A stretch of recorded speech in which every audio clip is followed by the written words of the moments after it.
네, 다시 한번 인사하겠습니다. K2의 기술을 맡고 있는 김지민이라고 합니다. 제목을 저희가 AI 홍수 시대 글로벌 네트워크의 보안 인프라 방안이라고 말씀드렸고요. 저희 광고 나간 부분에는 아마 저희가 세계 최초의 SaaS 업체라고 좀 더 저희가 저희 자랑과 함께 좀 소개를 드렸는데요.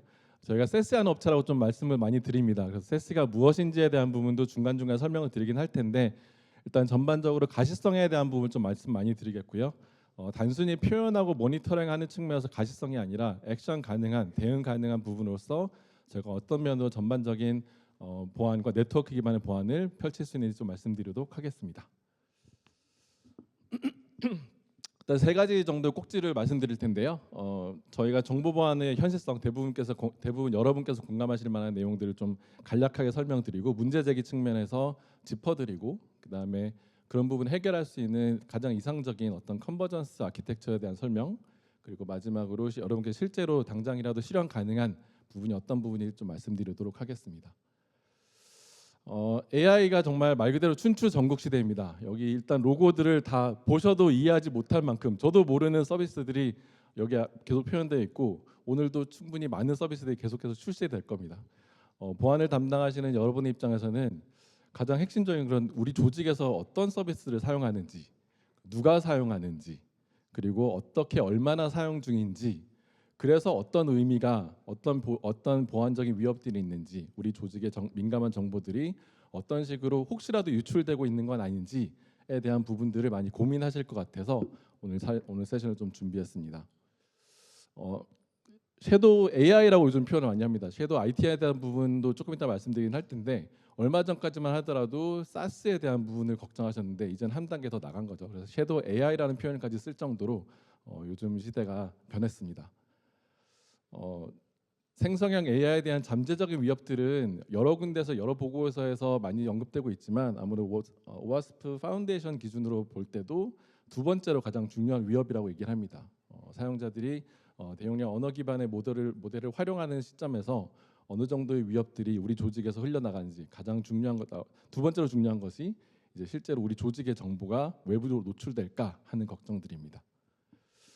유출되는 경로는 여러분께서 생각하시는 형태일 것 같습니다. 임직원들이 특정 소스 코드나 민감한 정보들이나 행여라도 우리 기밀을 활용해서 본인들의 업무를 선한 의도를 가지고더라도 AI 조속하실 때 AI의 좀 어떤 질이나 문답들을 하겠죠. 그리고 AI 입장에서는 그들의 답변에 충실한 해답을 내놓을 겁니다. 다만 여기서 등가 교환이 있기 때문에 내가 물어본 정보가 그들의 학습 정보에도 활용된다는 의미죠.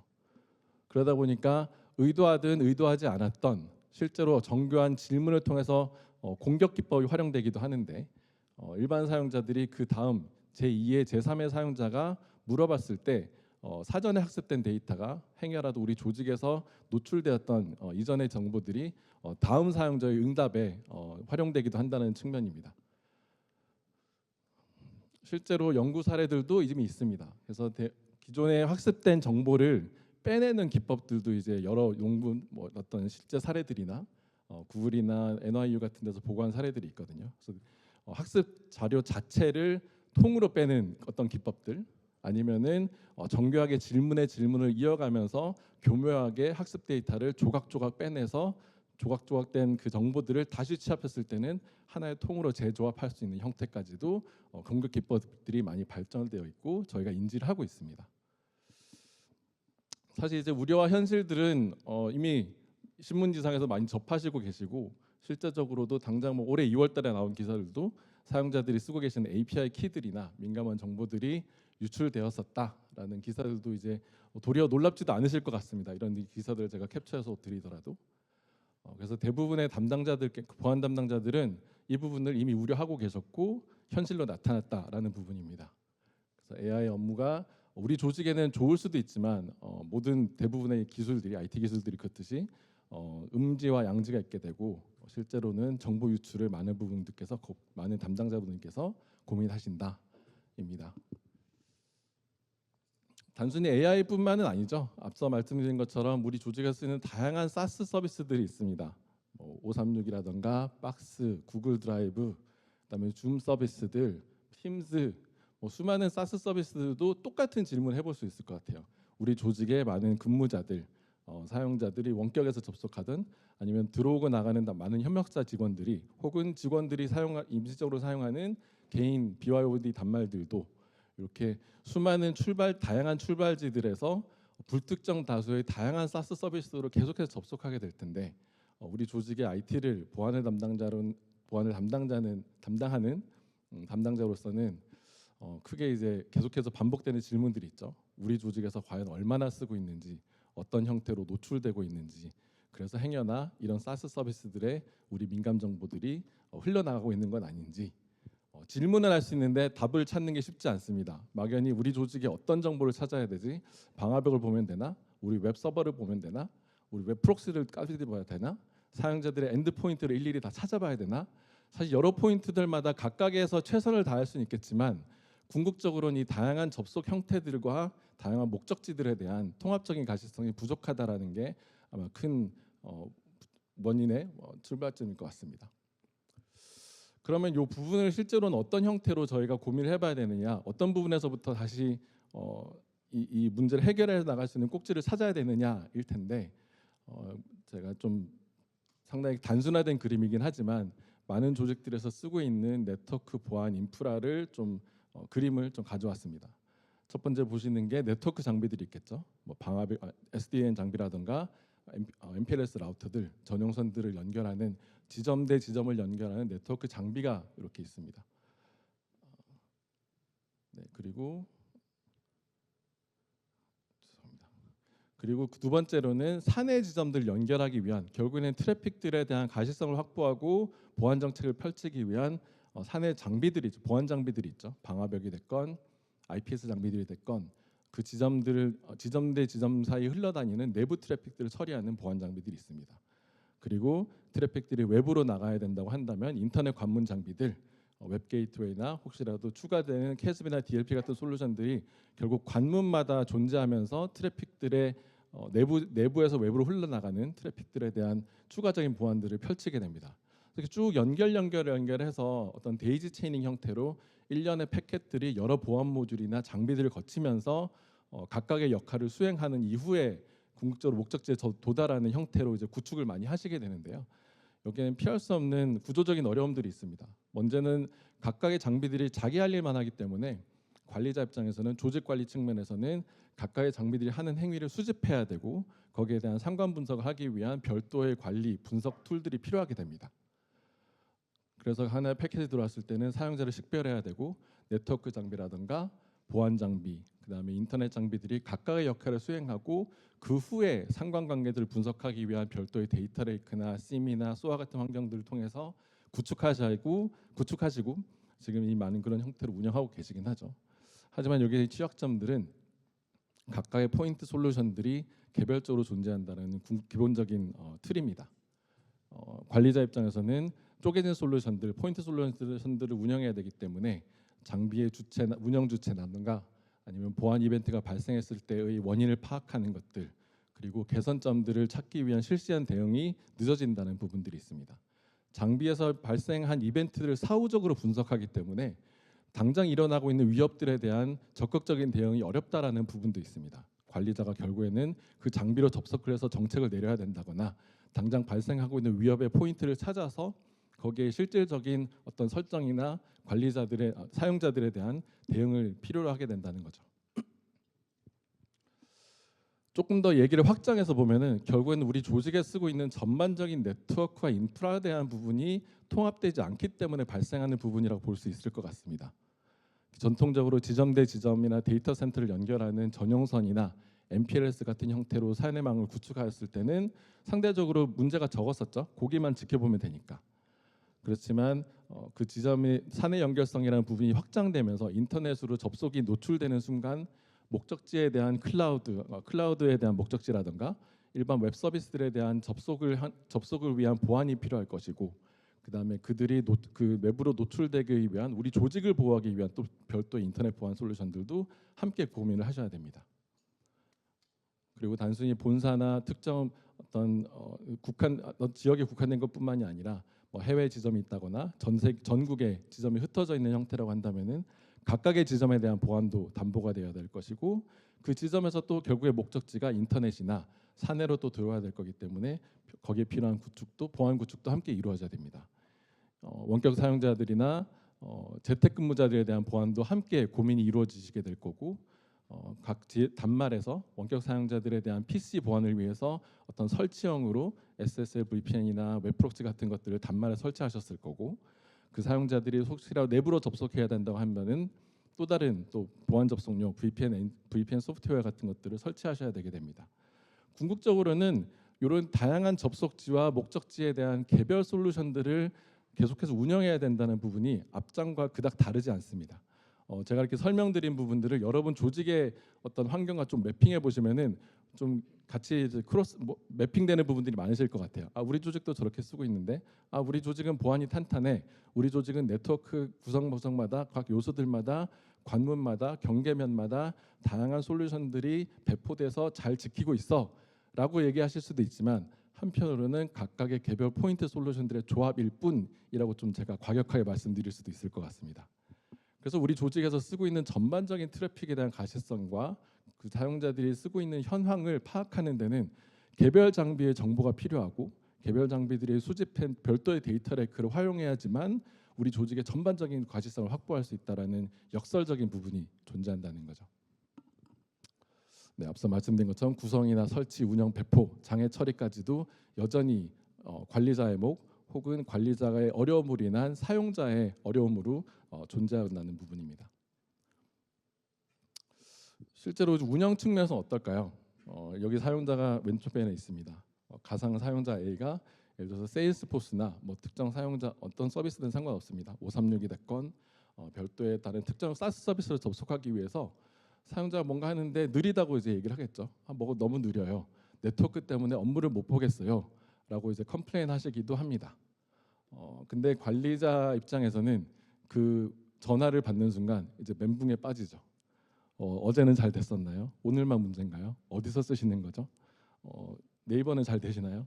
이런 기본적인 질문을 다 하셔야지만 실제로 대응할 수 있는 기본적인 정보가 정보가 이제 확득이 되는 부분인데 사용자가 그래도 친절한 사용자나 IT의 질문에 잘 응답해 주시는 분이면 괜찮을 텐데 혹시라도 우리 경영진, 우리 C-레벨 분들께서 갑자기 어디 출장 가셨는데 뭐가 안 돼? 라고 전화 받으시면은 대부분 이제 당황하고 거기에 대한 이제 멘붕에 빠지게 되는 부분이죠. 마치 이제 응급실에 실려간 환자에게 친절하게 다 물어볼 수 있으면 좋은데 환자는 이제 혼수 상태가 되어 있고 대답 없는 질문만 계속 하게 되는 거죠.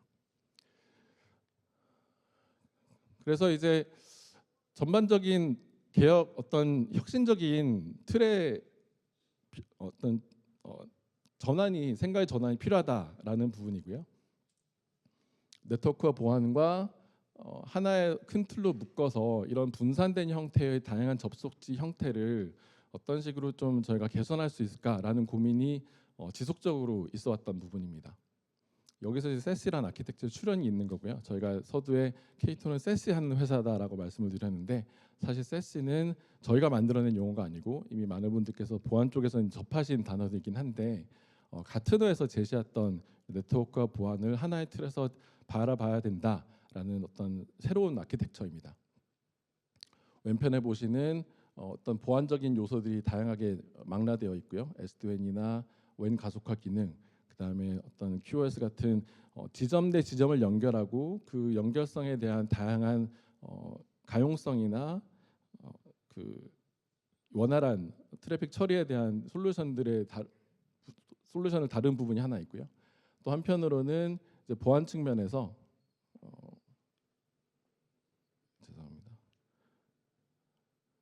보안 측면에서 또 방화벽이라든가 VPN 솔루션들, 그다음에 DNS 보안, 웹격리, 캐스비 이런 부분들까지도 기존에 존재하던 전혀 새로운 건 아닙니다. 각각의 흩어져서 존재하고 있던 보안 솔루션들을 새롭게 되게 재정의하고 하나의 큰 틀에서 좀 처리해야 되겠다라는 측면에서 나온 부분이 세시라는 어떤 새로운 방향성이고요. 이 부분을 다시 정리해 보자면은 기존의 각각 포인트 솔루션으로 존재하고 있던 솔루션들을 세시라는 큰 틀로 다시 한번 묶어보고 그 중에 특히 이제 SSL이라는 서브 카테고리가 발전되면서 기존엔 전통적으로 DLP, 캐스비, VPN 솔루션들, 그다음에 웹 프록시 이런 부분들은 존재하는 것들을 좀 소규모의 통합으로 SSE라는 캐테고리 묶어서 시장에 좀 많이 출시되고 있는 어떤 기술의 접점, 기술의 집합이라고 보시면 될 것 같습니다. SSE는 어떤 뭐 보안 표준이나 뭐 ISO 스탠다드 이런 건 절대 아니고요. 기존에 운영하고 계시던 각각의 솔루션들을 좀 어떻게 해서든 운영의 편의성이나 가시성을 극대화할 수 있는 형태로 좀 만들어 보자라고 가트너에서 시장에 던진 어떤 방향성이라고 보시면 되고요. 그 부분에 대해서는 2019년도에만 나왔을 때만 해도 상당히 막연한 얘기였습니다. 그래서 하이프 사이클 보통 많이 언급을 하고 저희도 인용을 하는데 요 SES라는 단어가 출현했던 2019년도만 보더라도 약간 기술의 촉발기, 약간 얼리 어답터들만 좀 알 수 있던 좀 생소한 솔루션이었는데 19년 이후에 시간이 지나면서 작년에 발표한 하이프 사이클에서는 SES는 이미 여러 가지 그 진보의 사이클을 넘어서 이제 재조명을 받고 점차적으로 안정기로 접어드는 상당히 진보된 형태의 솔루션이다라고 얘기가 되고 있습니다. 좀 관심 있게 볼 부분은요. 한국에서는 좀 안 와닿으실 수는 있는데 도리어 SES가 5G보다 앞선 그리고 훨씬 더 선진화된 성숙화된 솔루션이라고 평가를 하고 있다는 점입니다.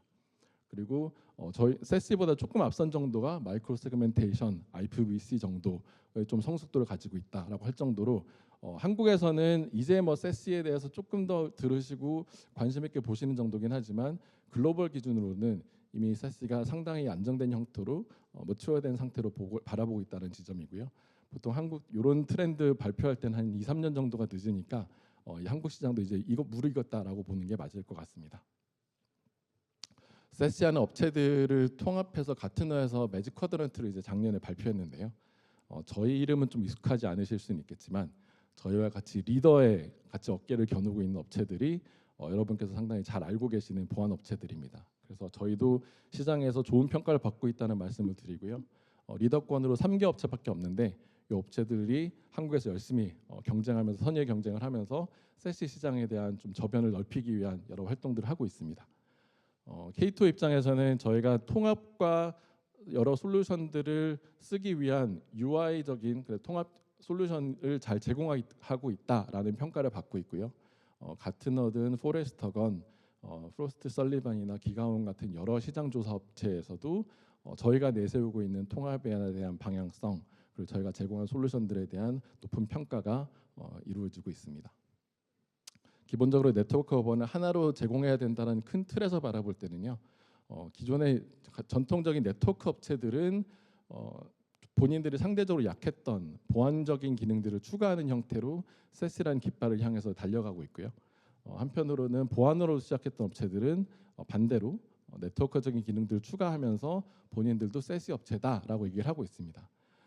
한편으로는 중간자적인 선택을 하는 제조사들은 네트워크는 고객에게 맡기고 본인들의 강점인 클라우드 기반의 솔루션들을 웹 기반으로 웹 솔루션들에 대한 부분을 내놓겠다라고 하는 업체들도 있고요. 저희는 거기에 반해서는 네트워크와 보안을 하나로 할 수 있는 유일한 업체고 이런 아키텍처로 시장에 제일 먼저 내놓았기 때문에 좀 자신 있게 저희가 세계 최초의 그리고 시장을 선도하고 있는 혁신적인 업체다라고 말씀을 드릴 수 있습니다. 그러면 이 통합된 SES 플랫폼으로 할 수 있는 게 무엇이냐? 그래서 뭐가 좋은 것이냐라고 질문하실 것 같은데요. 저희가 가장 자신 있게 말씀드릴 수 있는 부분은 싱글 컨텍스트라는 부분입니다. 굳이 한국말로 번역하면 이제 맥락 기반이라고 솔루션을 말씀드리는데요. 사용자가 어떤 행위를 하기 위해서 필요한 전후 맥락 그리고 전반적인 네트워크 환경이나 보안 환경들 그리고 거기에 대한 메타데이터들을 통합으로 수집하고 표현함으로써 관리자 입장에서는 가시성 그리고 단순히 단편적인 이벤트에 대한 가시성이 아니라 그 전후 맥락을 쉽게 파악할 수 있고 혹여라도 어떤 침해 사고나 이벤트가 발생했을 때는 조금 더 원활하게 그리고 빠르게 대응할 수 있다는 장점들에 대한 부분을 말씀드리려고 합니다. 저희는 기본적으로 클라우드에서 네트워크와 보안을 제공하는 솔루션이고요. 보안이라고 할 때는 이제 방화벽, 웹 게이트웨이, IPS, DNS, 악성 코드, ZTNA, 그다음에 CASB, DLP, 그다음에 웹 격리, IBR 솔루션까지 함께 다 제공합니다. 이게 가능해라고 생각하실 수도 있는데 가능하고 많은 고객들께서 이미 한국에서도 쓰고 계십니다. 기본적으로는 전통적으로 각 지점을 연결하기 위한 전 세계의 팝들이 분포되어 있고요. 단순히 서울에만 존재하는 것이 아니라 전 세계 한 80개 넘는 지역에 저희가 자체적으로 구축한 팝이 유기적으로 연결되어서 백본이라는 형태로 전 세계에 전진 배포되어 있습니다. 이 팝들은 네트워크적인 기능들을 수행한다는 측면에서는 기본적인 네트워크 관문, 게이트웨이 역할을 수행하게 됩니다. 그래서 지점이나 각 지점에 있는 각 본사라든가 각 지점에 연결하는 네트워크 게이트 관문으로서 저희가 제공하는 장비를 쓰신다거나 아니면 기존에 활용하고 계시는 IPsec 장비라든가 방화벽 UTM 장비들을 활용해서 기본적으로 보안색 IPsec만 구성해서 K2로 전달할 수 있으면 나머지 기능들을 저희 장비를 통해서건 기존에 활용하시던 IPsec 장비건 구성 환경과 무관하게 저희 팝을 통해서 처리할 수 있게 됩니다. 트래픽의 목적지로 본다면은 사스나 일반 웹사이트까지도 이 팝을 통해서 처리하게 된다는 겁니다. 트래픽에 들어오고 나감이 팝을 통해서 이루어지게 되고요. 프록시 형태로 제공되고 이 프록시가 전 세계에 흩어져 있다라고 개념적으로 이해하시면 될 것 같습니다. 목적지 측면에서는 AWS나 애저까지도 같이 저희가 저희 내부망 연결성으로 제공하고 있고 동일한 게이트웨이들이 원격 사용자에게도 VPN 게이트웨이로 동작하게 됩니다. 사용자가 서울에 계시다가 뭐 하와이로 출장 가시거나 런던으로 업무를 보러 가시더라도 아니면 어떤 뭐 동남아에 어디 휴가를 가시더라도 그들이 위치한 가장 가까운 80개 중에 팝 하나를 클라이언트가 알아서 접속하게 됩니다. 그리고 사용자의 다양한 출발지와 목적지를 저희가 제어할 수 있고 마치 유리구슬처럼 트래픽을 들여다보고 있기 때문에 통합된 NDR과 XDR까지 기능도 함께 제공할 수 있게 된다는 장점이 있습니다. 이 모든 접속 환경과 정책들을 하나의 콘솔에서 제어할 수 있다는 측면이 있고요. 이 부분이 앞서 가트너에서 평가했던 아주 높은 완성도와 고객 만족도를 자랑하고 있는 부분입니다. 실제로 이제 그래서 이걸 어떻게 활용하는 것이냐라고 생각하실 것 같아서 간단하게 개념도로 그려봤고요. 각 사용자나 지점에서 출발하는 모든 트래픽은 기본적으로 팝을 거치고 팝에서 목적지까지 라우팅이 됩니다. 인터넷을 가는 것이건 내부로 가는 것이건 저희 팝을 통해서 내부 외부가 전달이 되고 클라우드로 가는 어떤 특정 서버 존 우리 사설 서버 팜들까지도 이 K2 팝이 개입하면서 들어오고 나감을 다 저희가 처리할 수 있다는 장점이 있습니다. 전 세계 팝이 흩어져 있고요. 이 팝들은 저희가 자체적으로 구축한 인프라입니다. 그래서 특정 AWS나 애저 같은 곳에 VM 하나 띄우고 저희 팝이에요라고 광고하고 자랑하는 게 아니라 저희가 직접 각 도시 내의 데이터 센터와 ISP망을 저희가 직접 선별해서 저희 자체 백본으로 그리고 자체 인프라로 고객사의 다양한 트래픽들을 처리할 수 있게 됩니다. 그래서 저희가 원하는 곳에 비즈니스 수요가 있다면은 굳이 AWS나 애저가 없는 데이터 센터의 중소도시라도 저희가 직접 나가서 저희 데이터 센터를 구축하고 각 지점 각 도시에서부터의 연결성을 제공할 수 있다는 장점이 있습니다. 간략하게 좀 보안적인 측면이나 접속 측면에서 다시 한번 정리해서 말씀을 드리면요. 이렇게 사업장과 본사에서 출발하는 모든 트래픽들, 그다음에 원격 사용자들이 필요한 클라이언트 기반의 단말이라든가 아니면 클라이언트 설치하지 못하는 BYOD나 클라이언트 레스 같은 환경에서도 어쨌거나 트래픽은 팝으로 오게끔 되어 있고 팝을 통해서만 나머지 목적지로 전달하게 된다는 컨셉입니다. 사용자 개별 트래픽에 대한 그리고 개별 접속 환경에 대한 보안적인 측면으로 보면요. 각 사용자들은 여러 단말에서 접속할 수 있도록 일단 네트워크적으로 열어주고요. 윈도우가 됐건 맥이 됐건 아이폰이 됐건 각 사용자들에 대한 기본적인 인증이 필요할 것이고 그 사용자들이 사용하고 있는 단말에 대한 기본적인 보안 태세를 함께 확인하게 됩니다. 그래서 저희가 조직에서 아니면 IT팀에서 기대하고 있는 특정 백신 파일이 설치되어 있는지 특정 엔드포인트가 정상적으로 동작하고 있는지를 확인한 후에 그 단말에 대한 접속을 허용하게 되고요. 단말의 목적지가 내부라고 한다면은 특정 데이터 센터나 ERP 서버, 파일 서버 이쪽으로 가게 된다면은 팝에서 거기에 맞는 정책들을 펼칠 수 있게 되는 거고요. 그다음에 그 트래픽의 목적지가 외부 사스라든가 IS 기반의 목적지라고 하더라도 팝에서 결국 처리될 거기 때문에 이 다양한 요소들마다 필요한 보안 정책들을 탄력적으로 펼칠 수 있다는 장점이 있습니다. 제가 벤더 입장에서 이렇게 그림을 그리면 당연히 저런 그림이지, 당연히 다 할 수 있겠지라고 생각하실 텐데, 사실 이 부분을 제가 좀 굳이 말로 한번 설명을 해볼 텐데, 여러분이 쓰고 있는 조직의 보안 솔루션과 같이 한번 매핑을 해보셨으면 좋겠어요. 제가 좀 굳이 예를 들어 보자면은, 뭐 서울에 있는 마케팅 인턴 직원이 회사가 제공하는 백신 프로그램에 설치되어 있는 단말로 근무 시간에만 페이스북과 파일 서버를 접속할 수 있고, 그렇지 않은 경우에는 앞서 말씀드렸던 어떤 조건이든 충족하지 않는 경우에는 오직 유튜브와 페이스북만 갈 수 있게 한다. 내부 파일 서버는 접근 못하도록 하겠다라는 정책 요 한 줄을 구현하기 위해서 여러분께서 현재 쓰고 있는 얼마나 많은 솔루션들이 개입해야 되고, 혹시라도 정책을 수정해야 된다고 한다면은 얼마나 많은 담당자들이, 얼마나 많은 조직이나 관리 주체들이 함께 참여해서 그 정책을 바꾸고 수정하고, 혹시라도 장애가 있다면은 어떤 부분에서 장애 처리를 해야 되는지를 좀 염두에 같이 고민해 보시면은 요 그림이 얼마나 사실 단순해 보이지만 파워풀한 부분인지를 좀 와닿으실 것 같아요. 그래서 우리 조직에서 쓰고 있는 것들 저희 다 있어요. VPN 솔루션이 있어요. 웹 솔루션이 있어요. 내부 접속 통제 다 돼요. 외부 다 할 수 있어요. 라고는 하시지만 결국엔 우리가 그걸 탄력적으로 잘 쓸 수 있고, 혹시나 문제가 생겼을 때 거기에 대한 유연한 대처를 할 수 있는지에 대한 질문은 생각만큼 쉽지는 않을 거라고 생각이 됩니다. 다시 이제 AI 얘기로 돌아오겠습니다. 전반적인 가시성을 확보한다는 측면에서는요, 사용자의 출발지가 원격 근무지건 사무실이건 사용자가 하는 행위를 생성형 AI 접속에 대한 행위를 구체적으로 식별하고 제어할 수 있어야 됩니다. 그래서 우리 조직에서 허용하는 생성형 API 서비스들, 뭐 챗GPT가 됐건 클라우드가 됐건 뭐 그런 특정 서비스는 우리 조직에 써도 돼. 근데 우리가 알지 못하는, 아니면 우리가 의도적으로 막고 싶은 AI 서비스들은 가지 못하도록 할 거야라는 정책이 있을 수도 있고요.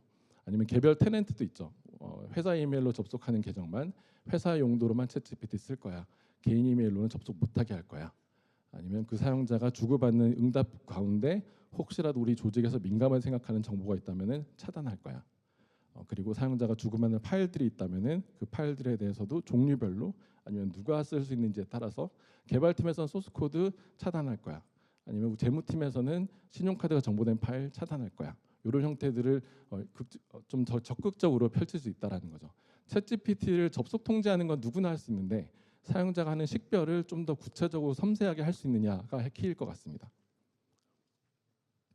그래서 AI를 활용하는 데 있어서 섀도우 IT에 대한 전반적인 가시성, AI 서비스를 구체적으로 식별하고 어떤 종류의 목적지들을 우리 조직에서 활용하고 있는지, 거기에 대한 전반적인 대시보드나 리포트가 생성될 수 있어야 되고요. 그다음에 그 사용자들이 쓰고 있는 다양한 목적지들을 우리 조직에서 관리자가 파악할 수 있는지, 그리고 테넌트 제어를 적극적으로 펼칠 수 있는지, 개인 용도와 조직 용도로 접속하는 AI 서비스를 분류할 수 있는지, 그리고 혹시라도 접속을 넘어서 사용자가 주고받는 데이터들이 우리가 껄끄러운 데이터들이 포함되어 있지는 않은지까지도 같이 관리자가 볼 수 있으면 아주 이상적이겠죠. 저희 대시보드에서는 당연히 할 수 있습니다. 그래서 이 장표를 준비했고요. 저희가 이렇게 보시는 것처럼 제가 데모가 있긴 한데 시간상 데모는 좀 건너뛰고요. 이렇게 보시면은 저희가 사용자가 쓰고 있는 다양한 어플리케이션들을 요즘 AI도 캐테고리가 다 다르니까요. 뭐 대화형이라든가, 아니면 문법 체크한다거나 소스 코드를 체크해 주는 곳, 아니면 업무용이나 특정 미디어나 뭐 여행 계획을 세워주는 그런 AI 서비스들인지에 따라서 우리 회사, 아니 우리 업계의 업태에 따라서 이런 정도의 AI 서비스는 허용해도 돼. 아니면 반대로 이런 서비스는 우리는 좀 막고 싶어. 근데 이걸 단순히 뭐 URL이나 서비스별로 차단하는 게 아니라 캐테고리별로 할 수 있으면은 조금 더 탄력적이고 의미 있는 보안 정책이 될 수 있다는 거죠. 네, 그래서 캐테고리 우리 조직에서 실제로 쓰고 있는 얼마나 많은 방대한 AI 서비스들이 존재하고 있는지, 그리고 얼마나 많은 양들이, 얼마나 많은 사용자들이 얼마나 많은 종류의 볼륨의 데이터를 활용하고 있는지를 표현하는 장표입니다. 캐테고리들. 그래서 우리 조직에서는 뭐를 제일 많이 쓰고 있는지, 쓰고 있는 그 AI 서비스가 얼마만큼의 리스크 위험도를 표현하고 있는지, 얼마나 많은 데이터 양과 사용자들이 그 서비스에 노출되어 있는지, 그리고 사용자들이 하는 행위는 무엇인지, AI 전체를 망라해서 업로드하는 행위들, 대화 주고받는 행위들, 그다음에 그 정보를 공유하는 행위들까지도 저희가 큰 묶음별로 사용자의 행위를 좀 나눌 수 있다는 부분입니다.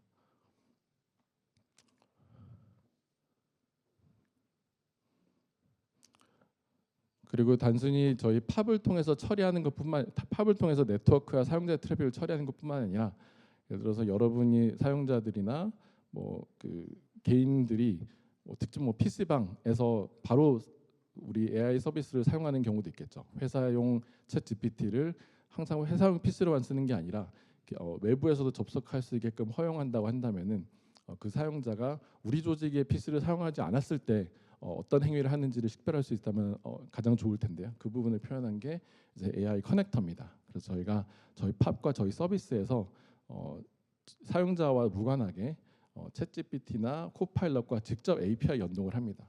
그래서 A라는 사용자가 재무팀인데 재무팀 사용자에게 허락된 질문들만 그 질의응답이 일어날 수 있도록 그리고 그 사용자의 전반적인 AI 활동을 코파일럿 안에서 챗 GPT 안에서 어떤 부분까지 허용할지를 API적으로 연동하는 거고 사용자가 직접 K2에 연동하지 않더라도 저희가 사전적으로 아니면 사후적으로 특정 서비스와 연동해서 정책들을 펼칠 수 있다는 부분입니다.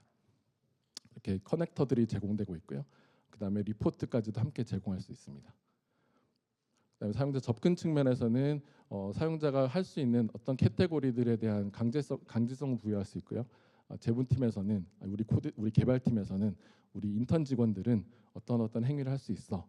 그리고 그거는 내가 일일이 서비스를 다 파악할 수는 없지만 K2에서 식별한 그 위험도 5 이상, 6 이상 이런 서비스들은 차단할게라고 일단 막아놓고 아니면 선대적으로 풀어놓고 거기에 대한 세부적인 제어를 할 수 있다는 장점이 있다는 거죠. 그리고 접속 통제 측면을 넘어서 사용자가 주고받는 데이터까지도 같이 저희가 열어볼 수 있다는 측면입니다. 앞서 제가 암보코아나 웹 게이트웨이 그다음에 전반적인 캐스비 DLP를 펼칠 수 있다고 말씀드렸는데요. 그 말은 사실은 HTTPS 트래픽을 열어볼 수 있다는 의미입니다. 그렇기 때문에 단순히 접근 통제를 넘어서 사용자가 하는 모든 행위들을 저희가 볼 수 있다. 사용자가 주고받는 데이터까지도 저희의 관리 영역으로 가져올 수 있다라는 부분입니다. 좀 다음 부분은 그래서 앞서 말씀드린 것처럼 섀도우 AI를 넘어서 섀도우 IT까지도 저희가 함께 제어할 수 있는 부분인데요. 컨셉은 마찬가지입니다. 사용자들이 원격 사용자들이 외부에 있건 내부에 있건 그다음에 우리 회사 PC를 쓰건 개인 PC를 쓰건 서비스를 접속함에 있어서는 AI 서비스건 AI가 아닌 일반적인 사스 서비스건 저희가 전반적인 통합 가시성을 제공할 수 있다는 측면이 있고요. 다양한 대시보드들도 함께 제공하게 됩니다. 그래서 일일이 설명드리기는 그렇지만 사용자가 하는 행위들에 대한 부분들까지도 저희가 다 같이 암복화를 통해서 저희 관리 영역 안으로 메타데이터로 함께 표현하기 때문에 관리자 입장에서는 사용자가 하는 모든 사스와 AI 관련된 행위들을 함께 통제할 수 있게 됩니다. 이제 보안 인프라 전반적인 부분을 넘어갈 텐데요. 단순히 이제 웹 서비스에 국한되는 것뿐만 아니라 실제로는 다양한 위협들이 존재하죠. 랜섬웨어라든가 CNC로 주고받는 다양한 어떤 그 내부 정보의 유출 행위들을 실제로 식별할 수 있어야 되고 위험한 IP나 도메인 목적지들을 차단할 수 있어야 되는데 여기에 대해서는 저희가 기본적인 피드들은 다 받고 있습니다. 왼편에 보시는 것처럼 여느 보안 업체와 마찬가지로 미국 사이버 정보국이나 마이크로소프트에서 제안하는 연합체나 미국 국가 취약점 데이터베이스나 트위터나 깃허브에서 제공하는 다양한 실시간으로 출현하는 위협 정보들 그리고 상용으로 습득할 수 있는 IOC 정보들까지도 저희가 나중에 취합하게 됩니다. 이거는 누구나 마찬가지인데요. 저희는 사용자의 모든 트래픽을 K2 팝에서 처리한다고 말씀드렸잖아요. 그렇기 때문에 저희가 크로스 체크를 할 수 있다는 장점이 있습니다. 단순히 무지성으로 미국에서 막으래라고 해서 막은 게 아니고 미국 정부에서 막으래라고 해서 막은 게 아니고 그 정보를 그 IP들을 그 도메인들을 저희 사용자들과 실제로 크로스 체크를 해서 이게 의미 있는 블락인가 우리가 실제로 막아야 되는 위협인가 아니면은 예전엔 존재했지만 더 이상 유효하지 않은 이제는 조금 아웃데이트된 필요 없는 정보들인가를 상관관계 분석하게 되고요. 그래서 크로스 체크를 하게 되는 순간 저희가 위편에 보는 게 빨간색이 이제 저희가 무지성으로 남들이 시키는 대로 다 막았을 때의 오탐에 가까운 정보들이고요. 실제로 파란색이 저희가 실제 저희 트래픽과 다시 한번 교차 감정을 하면서 이 정보는 이 IP들은 굳이 안 막아도 될 것 같아라고 해서 저희가 조금 더 오탐과 과탐을 줄인 정탐률입니다. 정탐률이 6배 정도 향상됐다라는 의미고요. 실제로는 고객 사용자들의 목적지를 저희가 볼 수 있기 때문에 급변하게 저희가 인지하는 특정 목적지라든가 피싱 같은 사이트들에 대한 목적지를 저희가 파악하면서 뭐 페이스북이 55로 숫자 바뀌었다거나 아니면 여기 세 번째 보는 것처럼 페이스북의 A가 영어가 아니라 키릴 언어로 A가 되어 있는 이상한 피싱 사이트로 접속하는 행위들도 저희가 바로 탐지하면서 여기에 대한 적극적인 차단 그리고 향후 발생할 위협들을 선제적으로 차단할 수 있다는 의미가 있습니다. 그래서 저희가 XDR 솔루션도 같이 표현하고 있는데요. 예상하시는 것처럼 저희가 전반적인 양질의 데이터를 팝을 통해서 수집할 수 있기 때문에 이 사용자들이 주고받는 다양한 트래픽들을 저희 큰 데이터 레이크에 모으고요. 이 데이터 레이크는 개별 사용자의 데이터 레이크가 아니라 저희 K2를 쓰고 있는 100만 명이 넘는 사용자들의 모든 트래픽 패턴이 데이터 레이크로 들어오게 됩니다. 그렇기 때문에 의미 있는 탐지를 할 수 있게 되고 거기에 대한 실시간 대응 그리고 분석까지도 함께 할 수 있다는 장점이 있습니다. 그래서 기존에는 고객에서 올라오는 고객별 정보들을 취합하고 사후 분석을 통해서 이루어졌다고 한다면은 저희는 저희 팝이 기본적인 네트워크 수집 매개체가 되기 때문에 저희가 분석할 수 있는 데이터 풀이 훨씬 더 많다라는 의미가 되는 거죠. 그래서 사용자의 일반적인 트래픽 플로우를 수집하는 거는 뭐 누구나 할 수 있고 크게 의미 있는 건 아닙니다. 뭐 다 수집할 수 있으면 당연히 정보들 표현하는 건 맞는데 저희 입장에서는 사용자가 개별 사용자가 아니라 전 세계 100만 명의 사용자들이 주고받는 트래픽의 패턴을 실시간으로 분석하면서 거기에 대한 위협을 표현하고 사용자에게는 단순히 우리가 이만큼 수집했어요라고 관리자에게 표현하는 게 아니라 이 수집된 정보들을 의미 있게 AI로 이제 좀 생성형으로 분석해서 한 줄 요약, 뭐 한 줄은 아니지만 한 문단 요약해서 그래서 내가 어떻게 해야 돼? 내가 관리자 입장으로는 이거를 막아야 돼, 풀어야 돼, 누구한테 이거를 보고를 해야 돼?라는 것들을 요약해서 정보를 받을 수 있게 됩니다. 그리고 이 수많은 데이터 레이크가 있다는 얘기는 관리자 입장에서는 뭘 찾아야 될지조차 모르는 경우들이 있습니다. 너무 많은 데이터가 방대하기 때문에 그런 경우에는 이제 굳이 필터 값을 찾는 게 아니라 물어보면 됩니다. 지난 3개월 동안 A라는 사용자가 했던 행위들 중에 의심할 만한 행위들을 알려줘.